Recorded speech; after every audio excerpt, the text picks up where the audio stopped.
Chilli powder ಸಖತ್ ಖಾರ ಬಣ್ಣ ಮತ್ತು ರುಚಿ ಆಚಿ ಚಿಲ್ಲಿ ಪೌಡರ್. ಸರ್ಕಾರದ ಮಹತ್ವಾಕಾಂಕ್ಷೆಯ ಸಾಮಾಜಿಕ ಮತ್ತು ಶೈಕ್ಷಣಿಕ ಸಮೀಕ್ಷೆ ಪರ ವಿರೋಧದ ಬಳಿಕ ಬಹುತೇಕ ಮುಗಿಯೋ ಹಂತಕ್ಕೆ ಬಂದಿದೆ. ಗ್ರೇಟರ್ ಬೆಂಗಳೂರಿನ 5 ಪಾಲಿಕೆಗಳನ್ನು ಹೊರತುಪಡಿಸಿ ಸಮೀಕ್ಷೆ ಮಾಡೋದಕ್ಕೆ ನಿಗದಿ ಮಾಡಲಾಗಿದ್ದಂತಹ ಅವಧಿ ಕೂಡ ಪೂರ್ಣ ಆಗಿದೆ. ಬೆಂಗಳೂರು ಹೊರತುಪಡಿಸಿ ಸಮೀಕ್ಷೆ ಬಹುತೇಕ ಪೂರ್ಣ.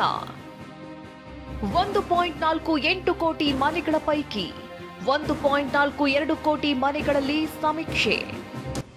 ರಾಜ್ಯದಾದ್ಯಂತ ನಡೀತಾ ಇದ್ದ ಸಾಮಾಜಿಕ ಮತ್ತು ಶೈಕ್ಷಣಿಕ ಸಮೀಕ್ಷೆ ನಿನ್ನೆಗೆ ಕೊನೆಯಾಗಿದೆ. ಗ್ರೇಟರ್ ಬೆಂಗಳೂರು ಅಧೀನದ ನಗರದ 5 ಪಾಲಿಕೆಗಳನ್ನು ಹೊರತುಪಡಿಸಿ ರಾಜ್ಯದ 1.42 ಕೋಟಿ ಮನೆಗಳ ಸಮೀಕ್ಷೆ ಮುಗಿದಿದೆ. ಅಂದಾಗೆ 1,48,14,286 ಮನೆಗಳಲ್ಲಿ ಸಮೀಕ್ಷೆಗೆ ಗುರಿ ಹಾಕಿಕೊಳ್ಳಲಾಗಿತ್ತು. ಈ ಪೈಕಿ 1,42,74,031 ಮನೆಗಳಲ್ಲಿ ಸಮೀಕ್ಷೆ ಪೂರ್ಣಗೊಂಡಿದೆ. ನಿನ್ನೆಯೇ 1,60,865 ಮನೆಗಳಲ್ಲಿ ಸಮೀಕ್ಷೆ ಮಾಡಲಾಗಿದೆ.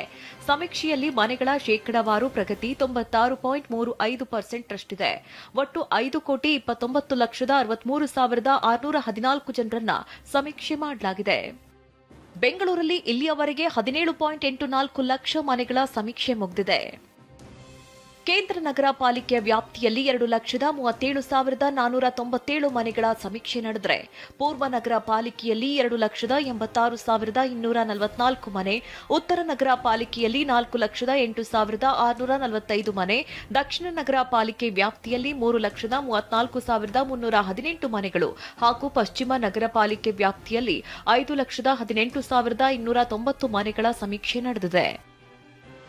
ಇಂದು ಸಮೀಕ್ಷೆ ಪ್ರಗತಿ ಬಗ್ಗೆ ಸಿಎಂ ಸಿದ್ದರಾಮಯ್ಯ ಸಭೆ.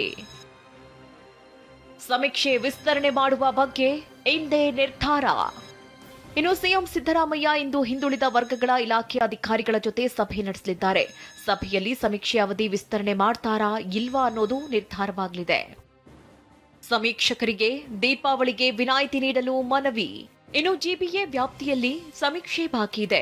ಹೀಗಾಗಿ ದೀಪಾವಳಿ ಹಬ್ಬಕ್ಕಾಗಿ ಅಕ್ಟೋಬರ್ 19ರಿಂದ 23ರವರೆಗೆ ಸಮೀಕ್ಷೆಯಿಂದ ವಿನಾಯಿತಿ ನೀಡುವಂತೆ ಸರ್ಕಾರಿ ನೌಕರರ ಸಂಘದ ರಾಜ್ಯಾಧ್ಯಕ್ಷ ಷಡಕ್ಷರಿ ಮನವಿ ಮಾಡಿದ್ದಾರೆ.